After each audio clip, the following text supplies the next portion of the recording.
নমস্কার, দেখছেন আরো 12। আপনাদের সঙ্গে রয়েছি আমি ঋষিকেশ। এই মুহূর্তে যে খবরের দিকে নজর রাখবো, আজকে গোটা দেশের নজর রয়েছে শিয়ালদা কোর্টের দিকে, কারণ আজকে আরজিকর মামলার রায় ঘোষণা হবে এবং আরজিকরে জুনিয়র চিকিৎসকের খুন ও ধর্ষণ মামলাতে এখনো পর্যন্ত অভিযুক্ত একজনই এবং গত 11ই নভেম্বর থেকে তার বিচার প্রক্রিয়া চলেছে। সেই সিভিক ভলেন্টিয়ার আজকে তাকে তার বিরুদ্ধে রায় শোনাবে আদালত।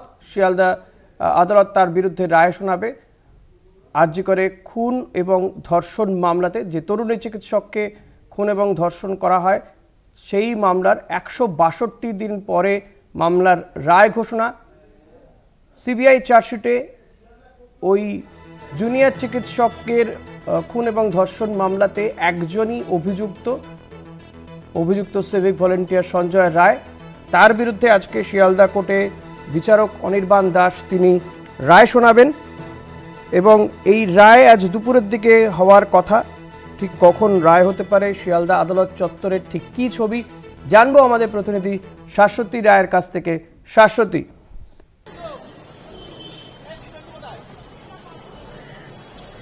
দেখো, আজকেও কিন্তু আটোসাটো করা নিরাপত্তায় মুড়ে ফেলা হয়েছে শিয়ালদা কোর্ট চত্বর এবং শিয়ালদা আদালতের সামনের অংশের ছবিটা আমি তোমাকে দেখাচ্ছি।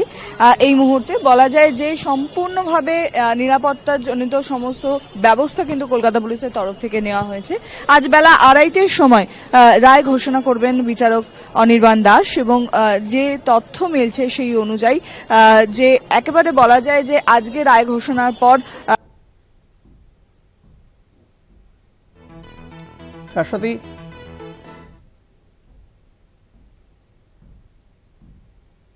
আরজিকরের জুনিয়র চিকিৎসকের খুন ও ধর্ষণ মামলাতে আজকে 2:30 নাগাদ রায় শোনাবেন বিচারক অনির্বাণ দাস। আজ আরজিকর কাণ্ডের রায় ঘোষণা। যদিও এই আরজিকরে যে খুন ও ধর্ষণের ঘটনাটি ঘটে সেই ঘটনায় প্রথমে তদন্ত করছিল কলকাতা পুলিশ এবং কলকাতা পুলিশই এই ঘটনার একদিন পরেই অভিযুক্ত সিভিক ভলেন্টিয়ারকে গ্রেপ্তার করে। গত 9ই অগস্ট ঘটনাটি ঘটে এবং 10ই অগস্টই ওই সিভিক ভলেন্টিয়ার সঞ্জয় রায়কে গ্রেপ্তার করে কলকাতা পুলিশ।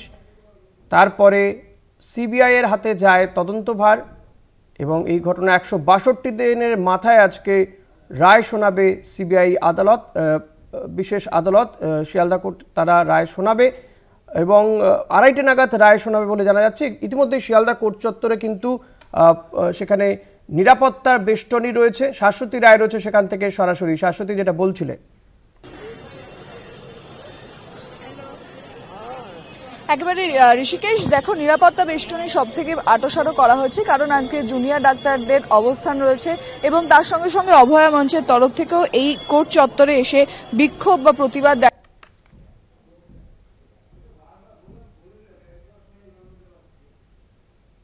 হ্যাঁ শাশ্বতী, তার জন্য একেবারে কড়া নিরাপত্তায় মুড়ে ফেলা হয়েছে সম্পূর্ণ শিয়ালদা কোর্ট এবং তার সঙ্গে সঙ্গে সাধারণ মানুষ যারা পথ চলতি মানুষ অফিস যাওয়ার পথে তারাও কিন্তু এই পরিস্থিতিতে দাঁড়িয়ে তারাও কিন্তু এখানে অপেক্ষা করছেন অনেকেই। কারণ বলা যায় যে কলকাতা শহরের বুকে এই একটি ঘটনা, এই নির্মম ধর্ষণ এবং খুনের ঘটনায় সমস্ত রাজ্যবাসী উদ্বেলিত হয়ে উঠেছিল। সেখান থেকে দাঁড়িয়ে আজকে 162 দিন পর বলা যায় যে বিচারের আশায় সাধারণ মানুষও তাকিয়ে রয়েছেন।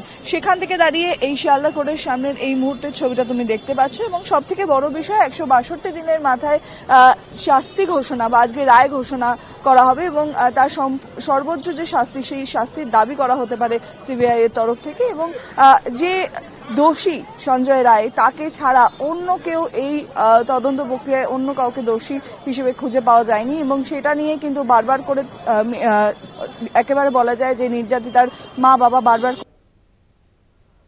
হ্যাঁ শাশ্বতী, সঞ্জয় রায় একমাত্র অভিযুক্ত সিবিআই চার্জশিটে তেমনটাই দেখিয়েছে। যদিও এই ঘটনার পরে আমরা দেখেছিলাম যে আরজিকর হাসপাতাল এবং সেখানকার যে আরজিকর মেডিকেল কলেজের যিনি প্রিন্সিপাল ছিলেন, তৎকালীন প্রিন্সিপাল, তাকে গ্রেপ্তার করা হয়েছিল টালা থানার প্রাক্তন ওসিকেও, যদিও এই মামলাতে দুজনেই কিন্তু জামিন পেয়ে গিয়েছেন, কিন্তু সন্দীপ ঘোষ আর.জি. কর হাসপাতালের প্রাক্তন অধ্যক্ষ তিনি এখনও জেল হেফাজতেই রয়েছেন, কারণ এই আর.জি. করে যে দুর্নীতি মামলা সেই মামলাতে তিনি এখনও হেফাজতে রয়েছেন। তবে এই ঘটনাতে একমাত্র অভিযুক্ত এই সঞ্জয় রায় যখন তার বিচার প্রক্রিয়া শুরু হয়েছিল তখন কিন্তু তিনি আদালত থেকে বেরোনোর পরে কয়েকবার বলার চেষ্টা করেছিলেন যে তিনি নির্দোষ, তাকে ফাঁসানোর চেষ্টা করা হয়েছে, যদিও পরবর্তীতে তাকে আর কথা বলতে দেওয়া হয়নি। এবং শনিবার অর্থাৎ আজকে এই ধর্ষণ খুনের মামলাতে রায় ঘোষণা হতে চলেছে শিয়ালদা আদালতে। আমাদের প্রতিনিধি শাশ্বতী যেমনটা জানাচ্ছিল যে আদালত চত্বরে একেবারে কড়া নিরাপত্তা রয়েছে, কারণ আজকে অভয় মঞ্চের পক্ষ থেকে সেখানে তারা প্রতিবাদ জানাতে যেতে পারেন, জুনিয়র চিকিৎসকরা যেতে পারেন, অর্থাৎ কোনো ধরনের অপ্রীতিকর ঘটনা যাতে না ঘটে সেই কারণেই কিন্তু এই ব্যবস্থাপনা রয়েছে। শাশ্বতী, যেটা জানতে চাইব যে এই যে মামলার রায় ঘোষণা, নিঃসন্দেহে হাই প্রোফাইল একটি মামলা, গোটা দেশের নজর রয়েছে এবং এমন একটি নির্মম নৃশংস ঘটনা যে ঘটেছিল, গোটা দেশ তার বিরুদ্ধে প্রতিবাদে রাস্তায় নেমেছিল। আজকে এখন সেখানে যে তুমি বলছিলে ছবিটা, এই বিচার প্রক্রিয়া বা এই রায় যখন ঘোষণা হবে বা রায়কে কেন্দ্র করে আর কারা কারা থাকবেন আদালত চত্বরে, জুনিয়র চিকিৎসকরা তারা কি থাকবেন বা নির্যাতিতার পরিবারের লোকজন তারাই বা কখন আসবে, কি জানতে পারছো?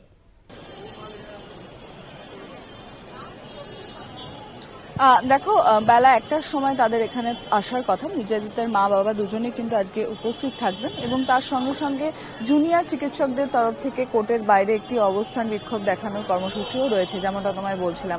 সেখান থেকে দাঁড়িয়েই কিন্তু আবারও তাদের প্রতিবাদের স্বর গর্জে উঠতে পারে, কারণ তারা মনে করছেন সঞ্জয় রায় ছাড়াও এখনো দোষী আরো অনেকে রয়েছেন যাদেরকে আড়াল করা হয়েছে বা তথ্য প্রমাণ লোপাট করে তাদেরকে নির্দোষ হিসেবে দেখানো হয়েছে। সেই সমস্ত দিক থেকে দাঁড়িয়ে আজকের এই পরিস্থিতি যাতে নিয়ন্ত্রণে থাকে তার জন্য কলকাতা পুলিশ যথেষ্ট মাত্রায় সচেষ্ট।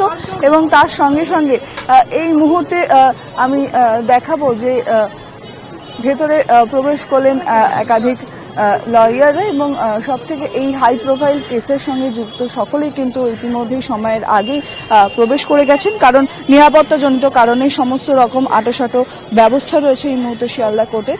তার সঙ্গে সঙ্গে বলা যায় প্রচুর পরিমাণে পুলিশ মোতায়েন রাখা হয়েছে, কারণ কোনোভাবেই যাতে কোনো অপ্রীতিকর ঘটনা না ঘটে তার দিকে কিন্তু নজরদার থাকছে। এবং সব থেকে বড় বিষয়, নির্যাতিতার পরিবারের তরফ থেকে বারবার করে এখনো বলা হচ্ছে যে শুধুমাত্র সঞ্জয় নয়, তার সঙ্গে আরো অনেকে যুক্ত রয়েছেন। তারা এখনো পর্যন্ত কিন্তু আজকে রায় ঘোষণার দিনে দাঁড়িয়েও তাদের বারবার এটাই বক্তব্য থাকছে যে তারা আসল যারা অভিযুক্ত তারা নেই, তারা এই তদন্ত প্রক্রিয়ায় তাদের নাম উঠে আসেনি, সেই অভিযোগ কিন্তু পরিবারের তরফ থেকে এখনো করা হচ্ছে। অর্থাৎ বোঝাই যাচ্ছে যে 162 দিনের এই হাই প্রোফাইল কেসে আজকে রায়দান পর্ব, সেখান থেকে সারা দেশের মানুষ তাকিয়ে রয়েছেন, কারণ এই যে আর.জি. কর যে ধর্ষণ কাণ্ড সেটাকে ঘিরে সারা দেশ সারা বিশ্ব উত্তাল হয়ে উঠেছিল এবং বিভিন্ন জায়গায় মানুষজন প্রতিবাদে সামিল হয়েছিলেন। সেখান থেকে দাঁড়িয়ে আজকে রায়দানের দিকে তাকিয়ে রয়েছেন সকলে এবং ঠিক বেলা 2:30টার সময় বিচারক অনির্বাণ দাস তিনি কিন্তু রায় ঘোষণা করবেন এবং যে সিবিআই এর তরফ থেকে যে চার্জশিট জমা পড়েছে তাতে শুধুমাত্রই অভিযুক্ত হিসেবে সঞ্জয়ের নামই কিন্তু রয়েছে। একদমই শাশ্বতী, আমরা তো গত কয়েকদিন ধরে যে বিচার প্রক্রিয়া দেখেছি, 11ই নভেম্বর থেকে বিচার প্রক্রিয়া শুরু হয়েছিল, গত বছর অর্থাৎ 2024 সালের 9ই আগস্টের এই ঘটনা, তারপরে 162 দিনের মাথাতে আজকের রায় ঘোষণা হবে। এর পরেও গোটা দেশে তো বটেই, এ রাজ্যেও কয়েকটি এই ধরনের ধর্ষণের ঘটনা ঘটেছে, যেখানে কোথাও 52 দিনের মাথা, কোথাও 54 দিনের মাথাতে, কোথাও 59 দিনের মাথাতে রায় ঘোষণা হয়ে গেছে, দোষী সাব্যস্ত হয়েছে এবং সাজাও শুনিয়ে দেওয়া হয়েছে। আমরা গতকালই দেখলাম গুরাপের ঘটনার ক্ষেত্রেও ফাঁসির সাজা শোনানো হলো যিনি যে দোষী।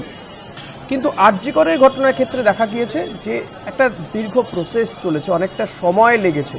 এক্ষেত্রে অনেকেই সিবিআই তদন্ত নিয়ে প্রশ্ন তুলেছে, অনেক মাধ্যম থেকেই সিবিআই তদন্ত নিয়ে প্রশ্ন উঠেছে। প্রথম দিকে কলকাতা পুলিশের তদন্ত নিয়ে প্রশ্ন উঠেছিল, যদিও সিবিআই যে তদন্ত করেছে তাতে কলকাতা পুলিশের তদন্তকেই কিন্তু তারা শিলমোহর দিয়েছে। শাশ্বতী,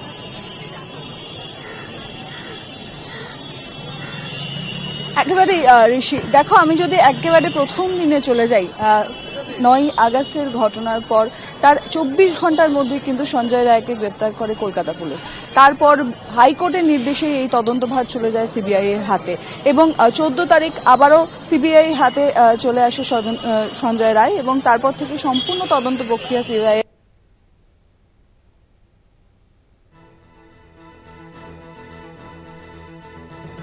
শাশ্বতী, শোনা যাচ্ছে? শাশ্বতীর সঙ্গে কোনোভাবে যোগাযোগ বিচ্ছিন্ন হয়ে গেছে। আমরা আবারও চেষ্টা করব শাশ্বতী রায়ের সঙ্গে যোগাযোগ করার। তবে যেটা শাশ্বতী বলতে চেষ্টা করছিল যে গত 9ই অগস্ট ঘটনাটি সামনে আসে যে আরজিকর হাসপাতালে সেখানে এক জুনিয়র চিকিৎসকের মৃত্যু। পরবর্তীতে ধীরে ধীরে জানা যায় যে ধর্ষণ করে খুনের ঘটনা ঘটেছে এবং এই ঘটনাতে কিন্তু তোলপাড় হয় রাজ্য, তোলপাড় হয় গোটা দেশ, এমনকি বিশ্বের বিভিন্ন প্রান্ত থেকে আন্দোলনে সামিল হন সাধারণ মানুষ থেকে শুরু করে জুনিয়র চিকিৎসকরাও তারা সামিল হন। আরজিকর হাসপাতালের এই ঘটনার পরিপ্রেক্ষিতে প্রাথমিকভাবে কলকাতা পুলিশ তদন্ত শুরু করেছিল এবং এই ঘটনার 5 দিন পরে তদন্তভার চলে যায় হাইকোর্টের নির্দেশে। সিবিআইয়ের হাতে তদন্ত যায় গত 13ই অগস্ট। 14ই অগস্ট আন্দোলনে নামেন, রাত দখলের কর্মসূচি নেয় কয়েকটি সংগঠন, তাতে কয়েকটি রাজনৈতিক দলও যুক্ত হয়। আরজিকর হাসপাতালে সেই সময় জুনিয়র চিকিৎসকরা তারা আন্দোলনে বসেছিলেন এবং সেই দিনই রাতেই দেখা যায় যে ভাঙচুর চালানো হয় আরজিকর হাসপাতালে। অভিযোগ ওঠে, তথ্য প্রমাণ লোপাটের অভিযোগ ওঠে। তারপরে সিবিআই তদন্ত নিয়ে আজকে 162 দিন পর রায় ঘোষণা।